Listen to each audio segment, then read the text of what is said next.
Hey, don't get anxious. Get prepared. Your career engineer right here. Make sure you catch us at tcenow.com and find us everywhere on the internet. You can Google me, career engineer Francina Harrison.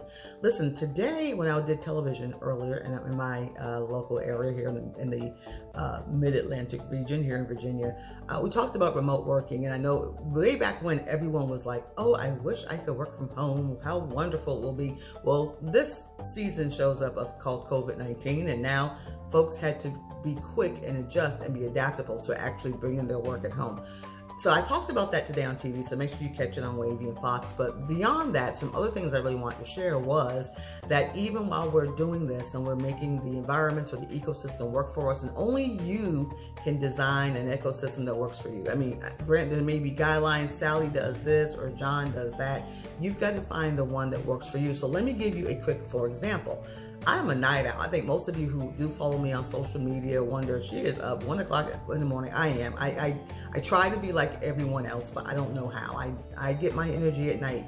That's a whole nother video. But my point is, I'll use those types of hours to get a lot of things done that most people might do 7 o'clock in the morning, 8 o'clock in the morning, 9 o'clock in the morning, 10 o'clock in the morning. So that when the morning time comes, I'm doing something else in my ecosystem because I did some of the static or some of the dynamic work using technology, of course, to schedule when something goes out or to do things of that nature or to schedule emails.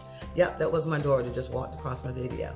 So, but anyway, you have to have an ecosystem that works for you. So design it and find one that works for you. No doubt guidelines are, you gotta up your game, get some better tools, make sure your internet is strong. Try to have a private place. You guys have seen, I've done some things on my porch.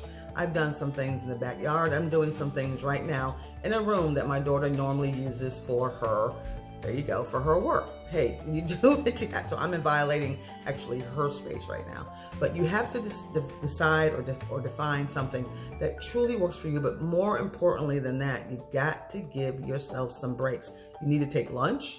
You need to, I mean, in the old days at working from the job, I think we would say every couple hours or every 4 hours, take a 15-minute break. 8-hour workday, you get a half hour for lunch.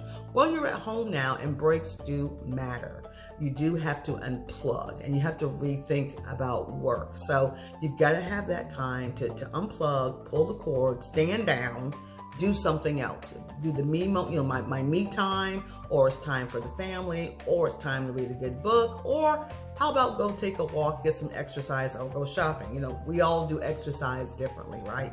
So remote working is here to stay. I don't think it's going anywhere. The most important point is you have got to find a system, an ecosystem, a regimen, a schedule that works for you, and don't feel guilty about stopping working when you're working at home. When your day is done, the fun begins, all right? So y'all be blessed. Have a great week. Remember, don't get anxious, get prepared, and thanks for listening.